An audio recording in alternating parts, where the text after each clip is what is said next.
أعوذ بالله من الشيطان الرجيم. بسم الله الرحمن الرحيم.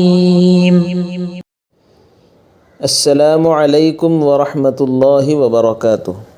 سورہ بقرہ آیت نمبر 20۔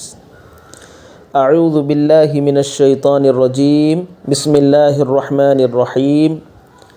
یکاد البرق یخطف ابصارہم کلما اضاء لہم مشوا فیہ واذا اظلم علیہم قاموا وَلَوْ شَاءَ اللَّهُ لَذَهَبَ بِسَمْعِهِمْ وَأَبْصَارِهِمْ إِنَّ اللَّهَ عَلَى كُلِّ شَيْءٍ قَدِيرٌ۔ ترجمہ: ایسا لگتا ہے کہ بجلی ان کی آنکھوں کو اچک لے جائے گی۔ جب بھی بجلی ان کے لیے روشنی کر دیتی ہے وہ اس روشنی میں چل پڑتے ہیں، اور جب وہ ان پر اندھیرا کر دیتی ہے تو کھڑے رہ جاتے ہیں۔ اور اگر اللہ چاہتا تو ان کے سننے اور دیکھنے کی طاقتیں چھین لیتا، بے شک اللہ ہر چیز پر قدرت رکھتا ہے۔ تو معزز سامعین، منافقین کی جو دوسری جماعت تھی اس کے متعلق ذکر ہے، اور یہ آیت بھی اس سے پہلی والی آیت کا ایک دوسرا حصہ ہے کہ ان دو آیتوں میں اللہ رب العزت نے ان منافقین کی مثال کو بیان کیا ہے جو منافقین کے تذبذب کا شکار تھے، کہ کبھی مسلمانوں کی فتح و نصرت اور کامیابی و کامرانی کو دیکھ کر ان کی طرف آگے بڑھتے، مگر جب کبھی اللہ کی طرف سے ابتلا ہوتی، آزمائشیں ہوتی، تو اس وقت یہ اپنی مفاد کی خاطر، دنیاوی حقیر خود غرضی اور مفاد کی خاطر وہ اس سے پیچھے ہٹ جاتے تھے۔ تو یہاں پر اللہ نے ان کمزور منافقوں کا ذکر کیا ہے کہ اس کی مثال اس طرح سے دی ہے کہ ایک آدمی جو بیابان جنگل میں چل رہا ہے کہ زور کا مینا برسنے لگا، بارش ہونے لگی، تاریکیاں ہی تاریکیاں ہیں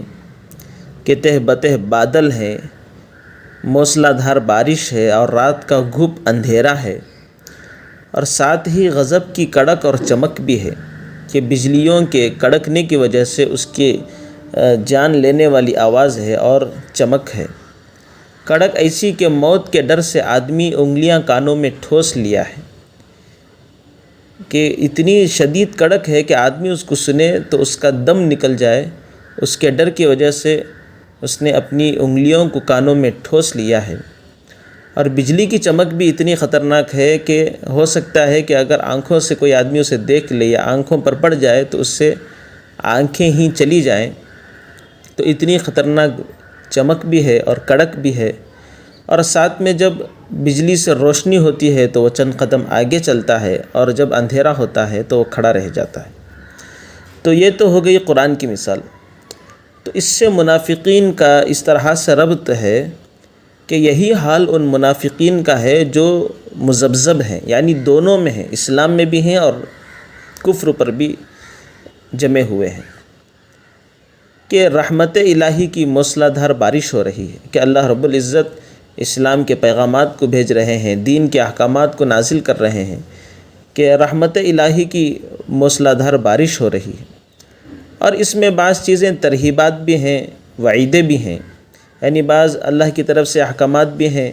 اور ترہیبات بھی ہیں، وعیدیں بھی ہیں کہ کفر پر انسان کو کیا ہوگا، جو آدمی دین پر چلے گا اس کے لیے اللہ کی طرف سے کیا نعمتیں ملیں گی، اور جو اللہ کے اور اس کے رسول کی نافرمانی کرے گا ان سب کے ساتھ کیا کیا کیا جائے گا۔ اس طرح کی ترہیبات اور وعیدیں بھی ہیں، اور بار بار اللہ کافروں اور منافقوں کو بھی متنبہ کر رہے ہیں کہ ان کا انجام کیا ہو سکتا ہے۔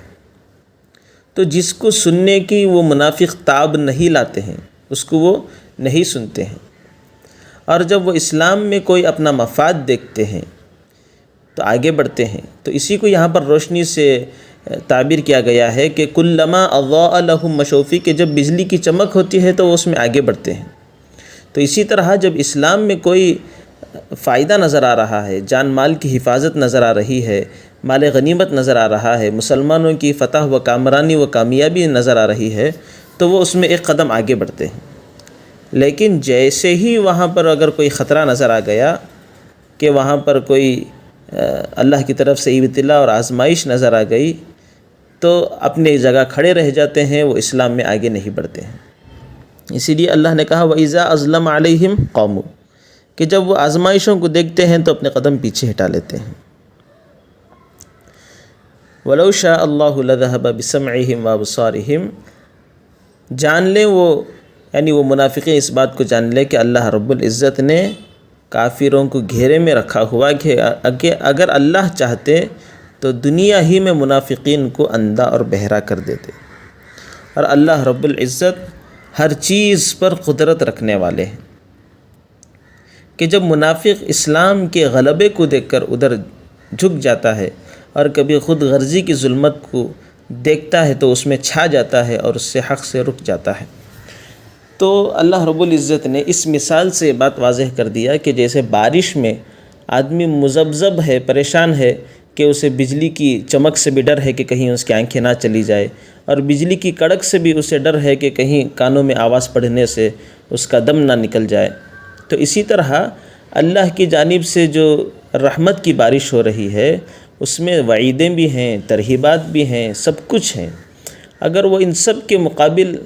اگر ان سب چیزوں کا لحاظ کرتے ہوئے آگے بڑھتا ہے تو اللہ رب العزت اسے فتح اور نصرت اور کامیابی عطا کریں گے۔ لیکن منافقین کا حال یہ ہے کہ جب وہ ترہیبات کو سنتے ہیں تو پیچھے ہٹ جاتے ہیں، اور جب وہ آزمائش کو دیکھتے ہیں تو پیچھے ہٹ جاتے ہیں، اور جب مسلمانوں کی طرف سے کوئی اچھائی آتی ہے تو وہ آگے بڑھتے ہیں، یعنی اسلام والوں کے ساتھ ہو جاتے ہیں۔ تو یہ دو رخی کا جو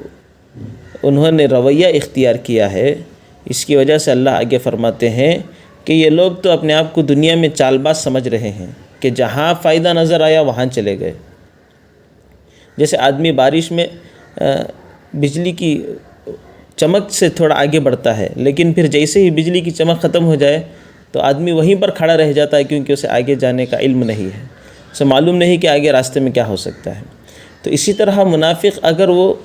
اس دنیا میں رہ کر اسلام کا بھی فائدہ حاصل کرے اور کفر کا بھی فائدہ حاصل کرے، حالانکہ یہ اپنی چال بازیوں کو کامیاب سمجھ رہے ہیں، اور حال یہ ہے کہ اللہ رب العزت ان سب چیزوں کو جانتے ہیں۔ اگر اللہ چاہتے تو دنیا ہی میں انہیں حقیقی معنوں میں اندھا اور بہرا کر دیتے، اور اللہ رب العزت اس چیز کے کرنے پر قادر ہیں، باوجود اس کے اللہ رب العزت انہیں مہلت دے رہے ہیں، انہیں احکامات بھیج رہے ہیں، اللہ کے نبی صلی اللہ علیہ وسلم پر وحی نازل ہو رہی ہے۔ منافقین کا حال اللہ کے نبی صلی اللہ علیہ وسلم کے سامنے ذکر کیا جا رہا ہے تاکہ وہ لوگ ان باتوں کو سنیں اور سچی پکی توبہ کریں اور اسلام میں داخل ہو جائیں۔ حتیٰ کہ مفسرین نے یہ بات بھی لکھا ہے کہ قیامت کے دن بھی ان منافقین کا یہی حال رہے گا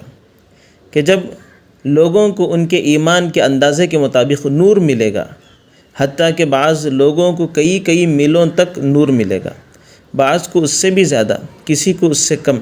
یہاں تک کہ کسی کو اتنا نور ملے گا کہ کبھی وہ روشن ہوگا اور کبھی اندھیرا ہوگا۔ اسی طرح کچھ لوگ ایسے بھی ہوں گے جو ذرا سی دور چل سکیں گے پھر ٹھہر جائیں گے، پھر ذرا سی دور کا نور ملے گا پھر بجھ جائے گا، اور بعض وہ بے نصیب بھی ہوں گے کہ ان کا نور بالکل بجھ جائے گا، اور یہ پورے پکے منافق ہوں گے۔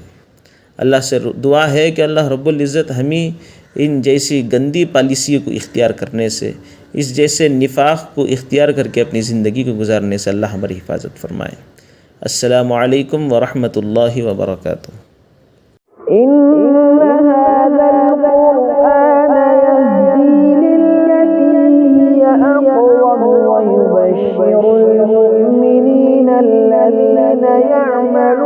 الصالحات أن لهم أجرا